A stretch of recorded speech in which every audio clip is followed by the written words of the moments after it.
മക്കളെ എല്ലാവർക്കും നമസ്കാരം കേട്ടോ. എല്ലാവരും സുഖമായിട്ടൊക്കെ ഇരിക്കുന്നോ? ഇന്ന് ഞാൻ നിങ്ങളുമായിട്ട് ഷെയർ ചെയ്യുന്ന കണ്ടില്ലേ, ഇതുപോലൊരു വഴുതനങ്ങയുടെ മെഴുക്കുവരട്ടിയാണ് കേട്ടോ. എല്ലാവർക്കും ഇഷ്ടപ്പെടുന്ന രീതിയിലാണ് തയ്യാറാക്കിയിരിക്കുന്നത്. വളരെ രുചിയാണ്. ഏത് ഭക്ഷണത്തിൻ്റെ കൂടെയും കഴിക്കാൻ പറ്റുന്ന നല്ലൊരു മെഴുക്കുവരട്ടിയാണ് കേട്ടോ.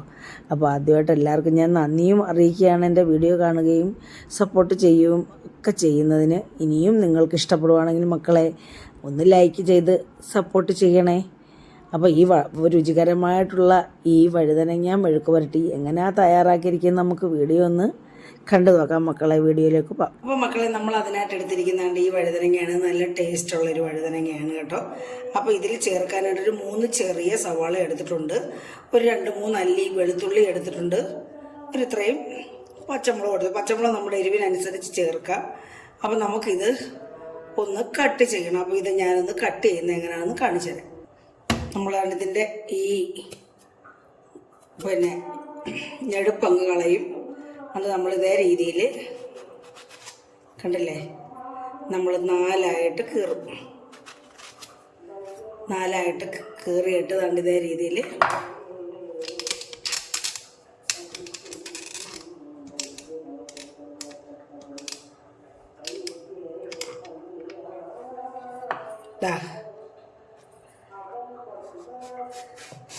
ഇത്രയും വലുപ്പത്തിൽ നമുക്ക് ഇതങ്ങ് കട്ട് ചെയ്യും. ഉണ്ടോ? ഇതേ രീതിയിൽ ഇത്രയും കനവേ ആകാവുള്ളൂ. ഇത്രയും കനം വേണം, അല്ലെങ്കിൽ ഇതങ്ങ് അലുത്തു പോകും. അപ്പം നമുക്ക് ഇതേ കനത്തിൽ നമുക്ക് ഇതേ രീതിയിൽ എല്ലാം ഒന്ന് നമുക്ക് കട്ട് ചെയ്തെടുക്കാം. അപ്പം മക്കളെ താണ്ട് ഇതേ രീതിയിൽ കട്ട് ചെയ്തിട്ടുണ്ട്. നമ്മൾ ഇത് പിളർക്കുമ്പം കട്ട് ചെയ്യുമ്പോൾ ശ്രദ്ധിക്കണം, അത് പുഴു ചെല്ലതിനകത്തൊക്കെ കാണും. അപ്പോൾ അതനുസരിച്ച് വേണം നമ്മൾ ശ്രദ്ധിച്ച് വേണം എടുക്കാനേ. അപ്പോൾ നമുക്കിത് സവാള കട്ട് ചെയ്തെടുക്കാം. അപ്പോൾ നമുക്ക് ഇതിലേക്ക് കുറച്ച് ഉപ്പ് പുരട്ടി അങ്ങ് വെക്കാം. കാരണം ഇതിന് ഉപ്പ് പിടിക്കാൻ വേണ്ടി നമുക്ക് ഉപ്പ് പുരട്ടി വെക്കാം. ഒരു 1/4 ടീസ്പൂൺ കണക്കാക്കി ഉപ്പ് എടുത്തിട്ടുണ്ട്. ഞാനത് പറ്റി കൊടുക്കാം. ഇതേ രീതിയിൽ നമുക്ക് പുരട്ടി നമുക്ക് മാറ്റി വെക്കാം. സവാളയൊക്കെ അരിയുന്ന സമയം വരെ ഉപ്പൊന്ന് പിടിക്കട്ടെ അതിനകത്തിരുന്ന്. നന്നായിട്ട് ഉപ്പും മഞ്ഞപ്പൊടിയൊക്കെ ഇട്ട് കഴുകി വെച്ചിരുന്നത് കേട്ടോ. നമ്മൾ കടയിൽ നിന്ന് വാങ്ങിച്ചായിട്ട് ഉപ്പും മഞ്ഞപ്പൊടിയൊക്കെ ഇട്ട് കഴുകും. നമ്മൾ സവാളയും എന്താണ് ഇങ്ങനെ സ്ക്വയർ രൂപത്തിലാണ് നമ്മൾ അരിയുന്നത്. നമ്മൾ സാധാരണ അരിയുന്ന പോലല്ല. ഇതേ രീതിയിലാണ് നമ്മൾ അരിയുന്നത്. കണ്ടില്ലേ, ഇതേ രീതിയിലാണ് നമ്മൾ സവാളയും അരിയുന്നത്. ഇങ്ങനെ ഓരോരോ പീസസ് ആയിട്ട് ഇങ്ങനെ കിടക്കാൻ വേണ്ടി. അപ്പോൾ നമ്മൾ ഇതിനായിട്ട് ഇതങ്ങ് കണ്ടിച്ച് കളയണമെങ്കിൽ അത് വിതെന്ന് വരുത്തുള്ളൂ.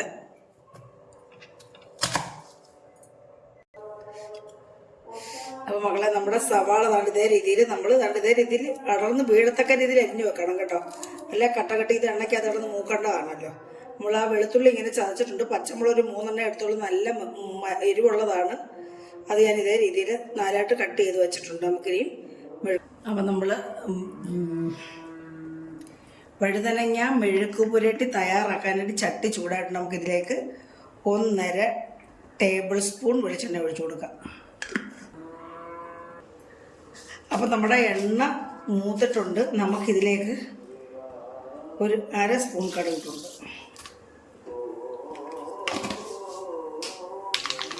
അപ്പോൾ കടുക് പൊട്ടിയിട്ട് നമുക്കിതിലേക്ക് കുറച്ച് കറിവേപ്പില ഇട്ട് കൊടുക്കാം. സിമ്മാക്കി വൈകിട്ട് വേണേ കറിവേപ്പിലേക്ക് ഇടാനേ. വെളുത്തുള്ളി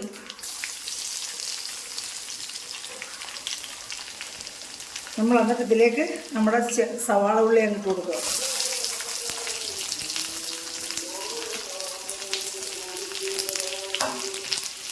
അപ്പം നമുക്കിനി ഇതിനകത്തേക്ക് ഒരു 1/2 സ്പൂൺ,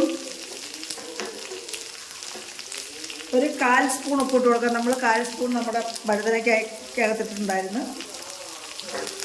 അപ്പോൾ നമുക്കിനി ഒന്ന് ഇളക്കി കൊടുക്കാം. കൂട്ടി യോജിപ്പിച്ച് ഇതിലൊന്ന് നമുക്ക് വഴന്ന് മൂത്ത് വരുവേ ചെയ്യാവുള്ളൂ, വഴറ്റിയെടുക്കരുത്.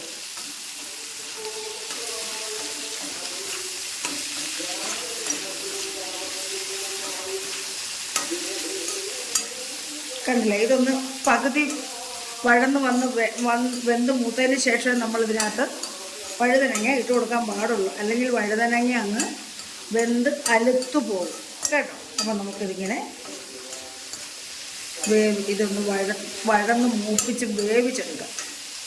മൂത്ത് വരട്ടെ.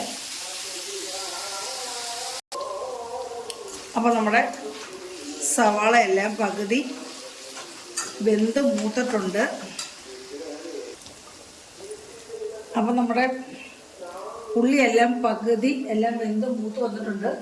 നമുക്കിതിലേക്ക് ഇനി നമ്മുടെ വഴുതനങ്ങ ചേർത്ത് കൊടുക്കണം.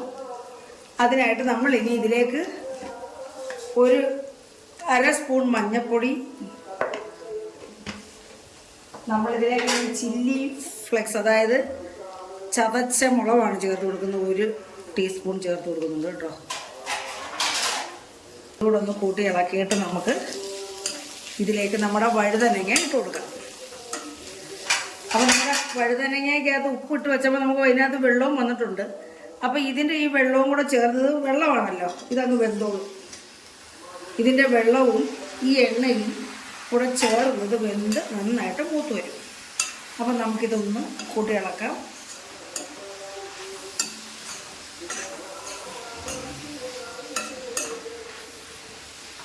ഈ സമയത്ത് നമുക്ക് പച്ചമുളകും കൂടെ ഇട്ട് കൊടുക്കാം.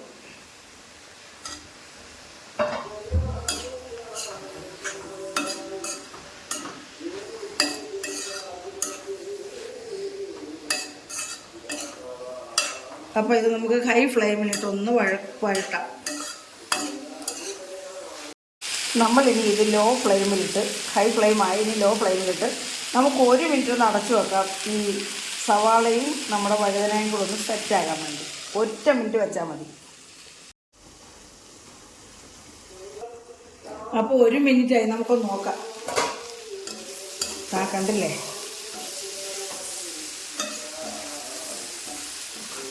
ഇതിന് നന്നായിട്ട് വഴന്ന് വരണം, മൂത്ത് വരണം. നമ്മുടെ വഴുതനങ്ങ മൂത്ത് വരണം. നന്നായിട്ട് നമുക്കൊന്ന് വഴറ്റിയെടുക്കാം. ഹൈ ഫ്ലെയിമിലിട്ട് വേണം ചെയ്യാൻ കേട്ടോ, അല്ലെങ്കിൽ ഇത് വഴന്ന് വരത്തില്ല. നല്ല ഫ്ലെയിം കിട്ടിയില്ലെങ്കിൽ കേട്ടോ. അപ്പോൾ നമുക്കൊന്ന് വഴറ്റിയെടുക്കാം. അപ്പോൾ മക്കളെ, നമ്മുടെ വഴുതനങ്ങ മെഴുക്ക് വരട്ടാൻ ഇതേ രീതിയിലായിട്ടുണ്ട്. കണ്ടില്ലേ, നമ്മുടെ ചട്ടിയിൽ നമ്മൾ നോൺ സ്റ്റിക്ക് ആണെങ്കിൽ നമുക്ക് വിഷയമില്ല. പക്ഷേങ്കിൽ ഇത് നോൺ സ്റ്റിക്ക് അല്ലെങ്കിൽ അതേ രീതിയിൽ കണ്ടില്ല, നമ്മുടെ അടിക്കൊന്നും പറ്റിയിട്ടില്ല. നമ്മൾ കുറേ സമയമെടുത്ത് ഞാനിത് വഴന്ന് വരാൻ വേണ്ടി അപ്പോൾ ഇത് ഒന്നുകൂടെ ഒന്ന് വഴന്ന് വരട്ടെ. നമുക്കൊന്ന് ചിക്കിയിട്ട് ഒന്നുകൂടെ ഒന്ന് വഴറ്റിയെടുക്കാം. നല്ല ടേസ്റ്റ് ഉണ്ട് കേട്ടോ. ഇത് വെന്തിട്ടുമുണ്ട്, നന്നായിട്ട് വെന്തിട്ടുണ്ടാണ് ഇല്ലേ, നല്ല രുചിയുണ്ട്. അപ്പോൾ ഇത് വഴുതനങ്ങ കഴിക്കാത്ത കുഞ്ഞുങ്ങളും ഒക്കെ കഴിക്കും ഇതേ രീതി തയ്യാറാക്കിയാൽ. ഇതൊന്നുകൂടെ ഒന്ന് നമുക്കൊന്ന് നിരത്തിയിട്ടൊന്ന് മൂപ്പിച്ചെടുക്കാം. അതുകൊണ്ടൊന്ന് തോർന്ന് മൂത്ത് വരട്ടെ. കണ്ടില്ലേ മക്കളെ, ഇത് കണ്ടില്ലേ, നമ്മുടെ പച്ചമുളകൊക്കെ നല്ല ഇതേ രീതിയിൽ മൂത്തിട്ടുണ്ട്. അപ്പോൾ നല്ല ടേസ്റ്റി ആയിട്ടുള്ള വഴുതനങ്ങ മെഴുക്ക് വരട്ടി ഇവിടെ റെഡി ആയിട്ടുണ്ട്. വഴുതനങ്ങ മെഴുക്ക് വരട്ടി കഴിക്കാത്ത കുഞ്ഞുങ്ങളും ഇത് കഴിക്കും, വലിയവരും. മിക്ക ആൾക്കാർക്കും ഈ വഴുതനങ്ങയോട് വലിയ വിരോധമാണ്, കണ്ടില്ലേ.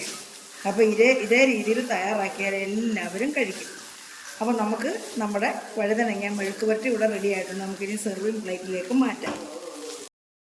അപ്പോൾ മക്കളെ, എല്ലാവർക്കും എൻ്റെ വഴുതനങ്ങ മെഴുക്ക് വരട്ടി ഇഷ്ടപ്പെട്ടാണെന്ന് വിശ്വസിക്കുന്നു. കണ്ടില്ലേ, ഒന്നിൽ തൊടാതെ നല്ല രുചികരമായിട്ടുള്ള മെഴുക്ക് വരട്ടി ഇവിടെ തയ്യാറായിട്ടുണ്ട്. കഞ്ഞി കുടിക്കാനും ചോറ് കഴിക്കാനും നല്ല രുചി ഉള്ള ഒരു സൈഡ് ഡിഷാണ്. അപ്പോൾ മക്കളെല്ലാവരും ചെയ്ത് നോക്കുക. അപ്പോൾ അടുത്ത ഒരു നല്ല വീഡിയോ ആയിട്ട് വരുന്നവരെയും എല്ലാവർക്കും എൻ്റെ നന്ദി, നമസ്കാരം.